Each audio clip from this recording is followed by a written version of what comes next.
I know it's been a while since the last video, and I apologize, I've been very busy. But as you can see, this is a different bowl from log to bowl video number 4. This will be number 5, where I just had finished up the bottom.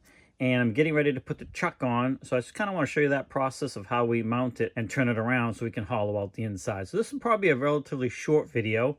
And we'll just kind of see what happens here. This is a 4-jaw chuck. There's several different kinds you can get. You can change the jaws out on these for bigger, smaller, and other stuff. But we'll just show you about this now. I've got it opened up already, so it will sit on that. We're not going on to the foot. We're just going on to this tenon, which will be turned away when the bowl's dried and we get ready to finish it up. So this will be gone. So we don't care about any marks we leave. But remember, I was talking in the other video how important it is to have this surface very true and flat. And that's because when you put this on there, we're going to push this up against there nice and tight, tighten this up, and we want this to run nice and true, because if this is off a little bit, if that's lower here and this sits in a little bit, it's going to make the bowl wobble when we try to carve out the inside. So we want to make sure that's nice and true. Once we have that on there, I just hold it up against, and we'll tighten this thing up. And then I give it a little spin, and I'm looking right here. I'm just making sure I don't see a lot of run out. I don't want this thing wobbling. If this is wobbling really bad, I may have to go back and do some work to this. But, you know, typically we get it pretty true. So just give it a little spin. I can see this is very barely moving, so we're okay with that. So we'll just tighten her up a little bit more. Make sure it's snug. And then we're going to get ready to turn it around. All right, so you can see we got the chuck on here. We got a little lock pin here that will go in. This will lock the spindle so we can get this to unscrew from it. And remove that. And what we're going to do is just spin the spindle in reverse so we can take this off.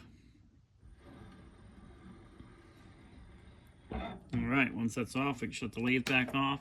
And we're just going to turn this around like so. And line it back up. And we'll screw it back on by hand because we want to make sure the threads are on there properly. We don't want to cross thread anything. All right, then we get it up against like that, and now we have it turned around. So you can see the faceplate's still on here, and obviously can't run a tool into that. That's what we used to originally mount it on the lathe to get it to where it's at. We're going to go ahead and remove that now.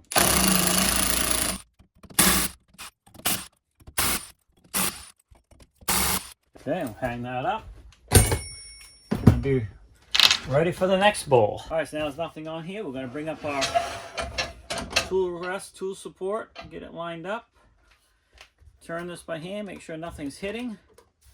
And we'll just do one last check to make sure these are nice and snug.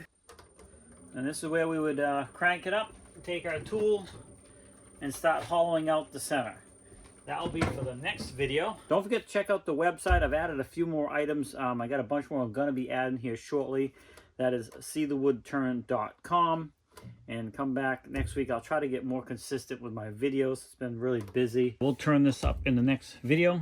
We'll hollow it out, and I'll show you that process. So yeah, swing over to the website, seethewoodturn.com, and we'll see you next week. I will try to get better at doing more consistent videos. Thanks for swinging over to the channel. Have a great day.